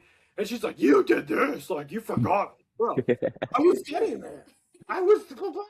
What does this mean? I built it. Pew, pew, pew, pew, pew. Oh my God. What the heck? Talk to the gecko, man. Talk to the gecko. The face don't want to hear it. All right. So this has been a lot of fun. Very, very. Do you want to last? All right. You asked your last question. Wait, let me think of it. I forgot the question. What? It's your I signature. know, but I'd like him use 7 cards, okay? What do you say to the kids? Look up. Yeah, I know. I just remembered it. Now I forgot it because you told me it. Oh my God, this Okay. makes sense. Yeah, give me a second to process. Oh, there it is. What would you like to say to the kids who look up to you? First thing I would ask them is why.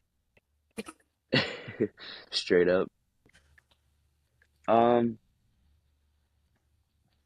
Best advice in the short amount of time I've lived that I could give is if you really want something or you really like something or you really want to be something, you're gonna have to put in the time and effort needed, like for wrestling, right? If you want to debut, you want to be a good wrestler, you want to be on shows, you can't go to one class a week. Because if you're going to one class a week and someone else is going to 4, they're doing what you're doing in a month and a week.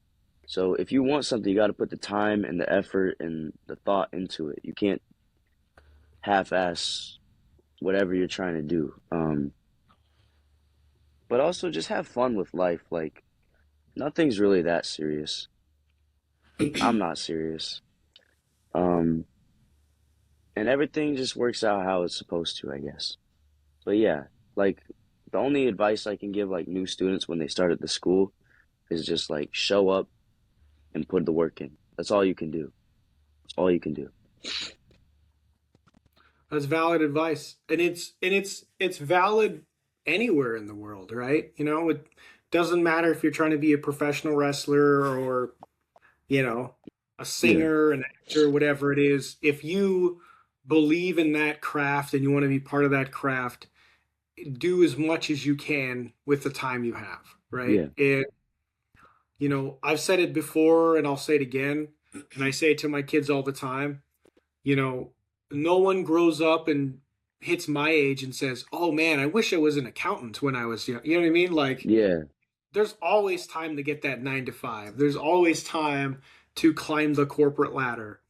But you got to strike while the iron's hot, and it's going to be a lot easier for the young kids to be doing the physical stuff for sure. yeah, It, it's never a good idea to live in the regret of like the what ifs and maybe I shoulda, woulda, coulda. And it's yeah, like even if you go and you do it once and you hate it, and you're like, oh, it's not what I thought it was going to be. At least you can be at peace and know that, hey, this is what I tried and it didn't work out. yeah. And if anything, I could be the cautionary tale, right? So, granted, as anybody could do the math at this point, I was 16 when my son was born, right? Mm, Not exactly the smartest plan anyone can make. I was 17 when I graduated high school, and I was 17 when I joined the army, right? mm, So the plans that I wanted for my life, because I had looked into wrestling school, and about an hour from where I was living in Phoenix was actually the Ultimate Warrior. He had a mm, wrestling school in Phoenix, Arizona at the time. So my idea was to go to his school. But obviously, when you have a kid and all that stuff, you yeah, don't have the luxury of time. You don't have the luxury of being able to do what you want to do, right? So I say it to people your age, people her age, people who don't have those responsibilities and accountability that is necessary to be a father or parent or mhm, etc. Do it while you can, because you don't want to be the person who's at 60 years old going, man, all I was is like a fry cook for McDonald's or some yeah, nonsense. You know what I mean? Like once, and I'm not trying to bash my job, my real job. I'm like a systems analyst for the literally the oldest chemical company on earth. mm, So it's a great job. It's a great company. They give really great benefits. I can't complain. yeah, But is that the thing that I wanted to do when I was 16 or 15? yeah. Not exactly, Nah, right? I wanted to be the next Stone Cold Steve Austin, to be quite fair. Like, I wanted to be the next Steven Spielberg. yeah, When the WWE started making films, I was like, this is perfect. I could just go make films for the WWE. This is great. But you have 3 kids and a wife. Sometimes you got to pick the bills before your own personal interests. So I'm very fortunate now. At finally, I have my other children are old enough, and now I have a daughter who loves wrestling too, where I could pursue this, and it's not going to be damaging to the relationships around me, right? yeah, So, because obviously, if you're doing something and it scares your daughter, you probably shouldn't tell her about it, okay? yeah. So I have to concur with you with what I'm saying, and I have to applaud you. The fact that you and Wheatman had to show out like that 5 hours a day to get to class and stuff—that's dedication, right? That For sure. that shows me to me just as much about your character as a human being as it shows me about your dedication and willingness to want to put in the hours to be where you guys are, because you're young and you're young in your careers, but that goes so much further, right? Nothing in life is free. Nothing worth having is free or cheap. So the fact Mm, that you had to go through those hurdles to be where you are today, I applaud you. thank you. Yeah, that's another good one. Is like if you want to do something, just do it. Try it out. See what happens. You never know what could happen. All right. Once again, this is why we are the Hype Podcast, baby. Hell yeah. Woo! Because I'm ready to hype it. Honestly, I would love to just be the dude in between sets, like freaking out the chaotic faithful, getting them ready for the next one. Yeah, yeah, There's a dude that does it for TNA.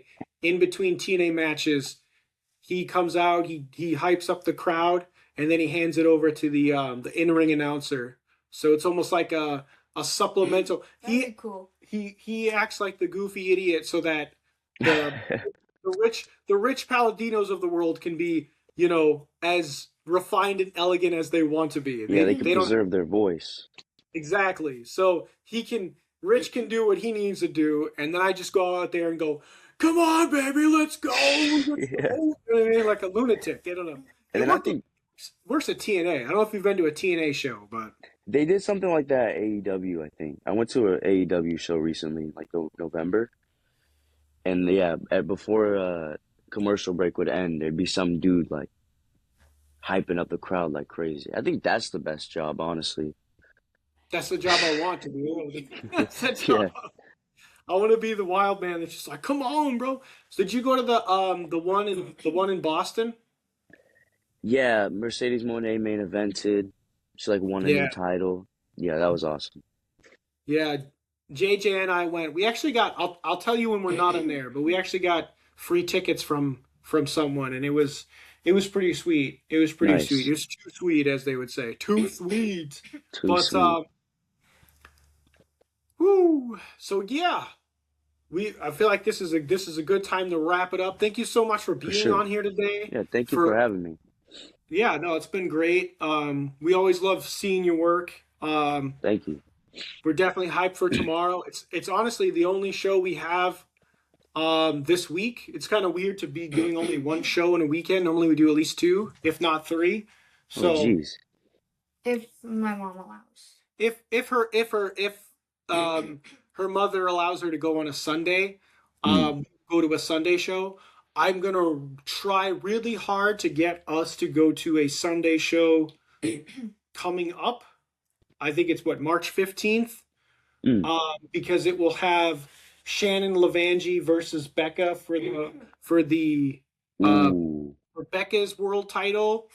And from what I was just told earlier today on my podcast, it will have a return match for Lauren St. James versus Killa J as well. Mm. Okay. Is So that like a BST, right? it's now Oh, okay. Order Wrestling, No, right? I thought it was BST. Is it BST? Oh my god! All right, you both were right. My bad. My bad. Told you, so that's how I. All right, my bad. But there's gonna be those matches, and I'm very excited to see That sounds Lauren great. ring after the titanium arm Ooh. ravaging. That was a ouchie. Okay, and Wrestling Open 156. Oh, It was she broke her arm in 3 different places. It jeez. sounds very painful. So she seems very proud of herself to be able to go through all that and survive and come out on top. Oh, for Um, sure. and yeah, so whew, for anybody else that's wondering, we've already said it. Next up in about an hour and a half, we're gonna have Wheatman. On Sunday, we're gonna have Grassa and hopefully Prescott. I really, really hope that she can join. Really hope we do, but we also know why they might not be able to, for various reasons, responsibilities and duties. And then They can just go back and forth with their responsibilities. I The am in TV will turn off. And... okay. I am in talks to getting the one and only Love Doug Mm. very soon on the podcast as well as Brick City. So we've already had TJ Crawford. We are gonna have Big Business. I do have a Mr. Bacon, I guess. We gotta get Mr. Bacon. Gotta get Mr. Bacon, even though now JJ hates bacon, but We walked by Bacon today, and I was like, "Hey, I don't want to eat it." she was low-key salty. She's like, "How dare you attack Wheatman? You leave Bacon, leave Wheatman alone." That would have I been. thought of an amazing match: What is that? Shannon versus Bacon. Oh yeah, she wants to book Shannon versus Wheatman. Jesus Christ.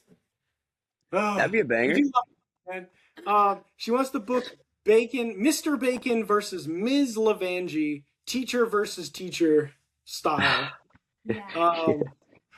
That's what she's hoping for. Maybe when we see Shannon, we'll have to when we see Ilis tomorrow, we'll have to ask her kindly to to message Shannon Levangie and see if she can get that going. Yeah. Yeah. Because I don't know, Rad Pro Wrestling's amazing. So, but yeah, so those are the upcoming shows. And for anybody wondering, as I've said before, and I'll say again, I am doing bonus episodes on my podcast coming up as well. I have one dropping next Wednesday about the Kava Bar. I have one coming up with a vegan. It's a vegan episode. Maggie Eats Vegan is her name. She's an influencer on the internet, and a couple of people for gluten free. And then I am also in talks with Sean Vegan Keegan to do a full vegan episode, so we can talk about our vegan lifestyle and we can vegan out. Just because people ask me questions and I get weirded out, like just talking about it all day, I feel very preachy and awkward. So those are the things that you guys will be seeing soon. And once again, Cash Money, thank you so much for being here today. Everybody else, we'll see you soon. Peace.